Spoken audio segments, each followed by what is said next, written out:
भाई ये वीडियो तो बनाना है, ज़रूर बनाना है और फ़ौरन बनाना है, कहीं देर ना हो जाए। पाकिस्तान के सबसे बड़े नेटवर्क टीवी चैनल जो है बोल ने जो है ना एक वो करी है मुल्क भर में बिजली के सार्फिन के लिए खुशखबरी।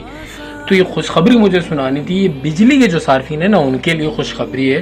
बाकी टिकर छोड़ देता हूँ, ये पढ़ता हूँ। 1 माह के लिए बिजली मुंह टेढ़ा हो रहा है मेरा, 65 पैसे फी यूनिट सस्ती होने का इम्कान। भैया कोई आतिशबाजी नहीं करना आज रात को प्लीज़ यार, बहुत वैसी पॉल्यूशन फैला हुआ है, वो आतिश फीशा आ रहा है तो बिल्कुल नहीं करना, वरना पॉल्यूशन और फैल जाएगा और लोग जो है ना दम घुटने से मर जाएंगे। तो ये टिकर देख लो, ये पाकिस्तान के नंबर 1 टीवी चैनल जो है बोल ने जो है ना वो किया है और मेरा मुंह टेढ़ा हो रहा है बार बार ये इतना बड़ा नाम लेकर के और फिर ये रकम 65 पैसे ये का इम्कान। ठीक है भाई, मुल्क भर के बिजली सार्फिन के लिए खुशखबरी थी जो मैंने सुना दी। और ऐसी बेहतरीन फौरन अपडेट के लिए जो है ना मुझे बिल्कुल भी फॉलो नहीं करना भाई, ये अचानक थी तो मैंने कर दी।